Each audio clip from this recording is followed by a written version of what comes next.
내가 이런 상태가 되고부터 부모님은 싸움을 하지 않게 되었다. 7번째 방 단편집에서 고른 소파입니다. 부부싸움 많이 하시나요? 이 작품이 싸움을 그만둘 계기가 될지도 모릅니다. 소파.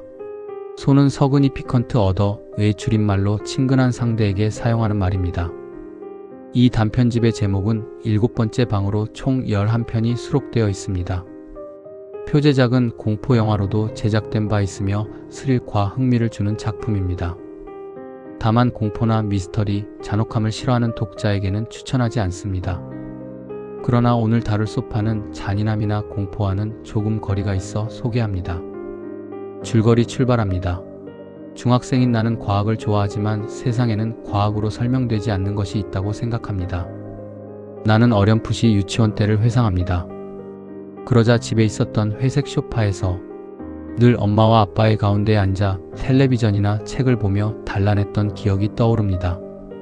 그러던 어느 날 아빠와 무서운 프로그램을 보고 있었습니다. 교통사고를 당해 죽었는데 그 유령이 찾아온다는 내용이었습니다. 그때 엄마가 들어와서 혼자서 TV를 보니? 라고 묻습니다. 그러자 아빠는 조용히 거실에서 나갑니다. 그래서 나는 엄마와 카드게임을 했습니다. 이번에는 아빠가 들어와 혼자 카드를 하냐며 외식을 하러 나가자고 합니다. 엄마가 집에 있는데도 불을 끄고 문을 꽝하고 닫고 나갑니다. 아빠는 앞으로 생활이 힘들어지겠다며 중얼거립니다. 다음날 저녁도 이상합니다. 엄마는 나의 밥만 준비를 하고 아빠는 편의점에서 도시락을 사옵니다. 나는 엄마에게 아빠 밥은 없냐고 물었지만 기막혀하는 엄마의 표정에 점점 무서워집니다. 아빠에게 왜 엄마 도시락은 없어요? 라고 묻지만 이제 그런 질문은 하면 안 되겠다고 생각합니다. 나는 양쪽을 오가며 밥을 반씩 먹습니다. 엄마는 아빠가 돌아가셔서 우리 둘뿐이지만 열심히 살자고 말합니다. 아빠는 엄마 목까지 꿋꿋하게 살자고 말합니다. 나는 엄마와 아빠 중 어느 한쪽이 죽은 거라고 생각하게 됩니다. 나는 머리가 점점 이상해진다고 느낍니다. 3명이 소파에 앉아있다고 엄마와 아빠에게 각각 설명을 하지만 엉뚱한 소리 한다는 취급을 받습니다. 그러던 어느 날 나는 엄마 아빠의 싸움에 말려들게 됩니다. 아빠는 나에게 엄마가 죽어서 잘 됐다고 말하고 오라고 시킵니다. 엄마는 아빠에게 욕을 하라고 합니다. 그러면서 나는 어느 한쪽을 선택해야 한다고 생각합니다. 나는 혼자 놀이터에서 독백합니다. 부모님이 싸우는 건 나 때문이고 내가 더 착하고 옷에 음식도 흘리지 않고 장난감도 잘 치우는 아이였다면 싸우지 않았을 거야. 이런 부분은 정신분석적으로도 맞아떨어지는 서술이라고 생각합니다.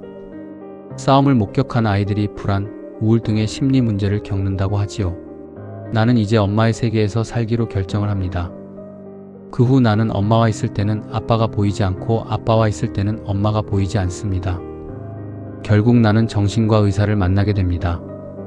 본문에는 병원이라는 언급 없이 장난감 인형이 많은 곳으로만 서술됩니다. 엄마는 내가 아빠를 보지 못하며 아빠가 나를 안으면 무표정한 인형처럼 변한다고 증상을 설명합니다. 의사는 다음과 같이 말합니다. 다시 말해 두 분은 부부싸움 끝에 서로가 죽은 것처럼 생활하면서 아이에게 그렇게 납득시켰다는 거죠? 이 소설은 이렇듯 일상에 스미는 무서움을 담고 있어 흥미롭습니다. 이 부부는 아이가 정신적으로 문제가 생기자 싸움을 하지 않게 되었던 것입니다. 사람들은 부모님이 나를 이렇게 만들었다고 하지만 나는 나대로 아빠와 엄마를 헤어지지 않게 하기 위해서 스스로 이렇게 만들었다는 말로 마무리됩니다. 서점에 가면 일본 소설들의 번역본이 홍수처럼 밀려와 책 고르는 것이 꽤나 어렵습니다. 또 시간을 들여 읽어도 기대에 미치지 못하는 작품들이 많습니다. 그중 오츠이치의 책은 기발한 발상과 흡입력으로 인상 깊은 작품입니다. 좀 하드한 내용도 있지만 문장이 쉽고 내용도 길지 않습니다. 다만 즐겁고 긍정적 내용을 원하시는 분은 패스하세요. 오츠이치는 장르 소설 작가로 유명하며 특유의 상상력, 섬뜩한 반전 또는 아이러니한 결말로 대중적인 작품을 써왔다고 합니다.